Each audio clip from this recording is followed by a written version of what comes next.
përkujtimi, lidhemi tani me gazetarën Amantina Hasani dhe na tregon edhe më tej se çfarë zhvillime dhe aktivitete ka pasur në këtë ditë në Kaçanik. Amantina, lidhja për ty.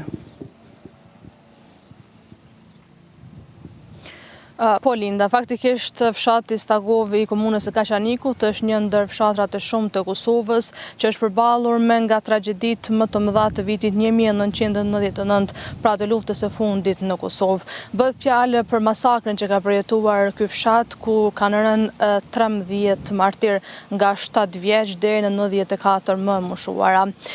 Ka qenë 21 maj i atij vitin faktikisht ku rreth orës 4 të mëngjesit banorët të fshatit janë rrethuar nga forcat paramilitare serbe, përsiç na thanë banorët, atë mëngjes kanë dalur për të larguar në fakt nga fshati, me që e kishin parë që veç është rrethuar fshati, por që në momentin tek mali këtu afër fshatit janë zënë nga serbët dhe po ashtu përsiç thanë nga frika që kishin nga ta në momentin kur ata i kanë thënë që duhet të ulen që të gjithë në tokë, janë ngritur në fakt në këmbë dhe nga aty kanë filluar breshëria e parë e plumbave ku ka mbetur martiri i parë i vrarë, pra fitimi 7 vjeç në atë kohë në klasën e parë, i cili në ato momente kur mori plumbin në qafë, ka qenë në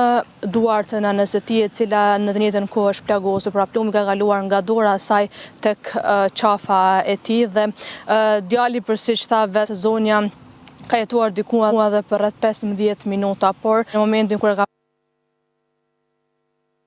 ashtu të gjakosur, e ka lëshuar në tokë, dhe një dhimbje saj më madhe ishte akoma kur tha që ka luajtur me trupin e tij sikur të ishte një top. Pastaj janë mbajtur peng në njërin nga shtëpitë e këtij fshati disa banorë nga ora pra 5 e mëngjesit deri në orën 5 të mbrëmjes, ku janë sharë, janë maltretuar, edhe në të njëjtën kohë pastaj në orën 5 i kanë lëshuar për të vazhduar drejt rrugëve ku duhet. 13 martirët e këtij fshati, përveç që janë vrarë me plumba, janë masakruar, disa nga ata edhe janë djegur të gjallë dhe banorët thonë që ne akoma i mbajmend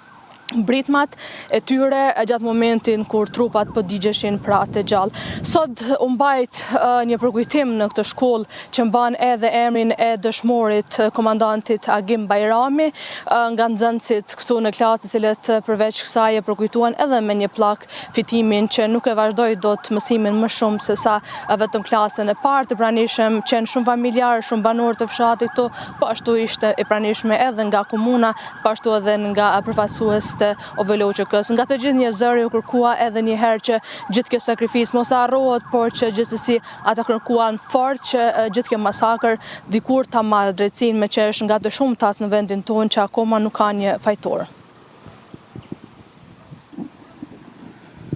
Amantina, faleminderit shumë për këtë paraqitje dhe detajet që na dhe në lidhje me këtë zhvillim që e ke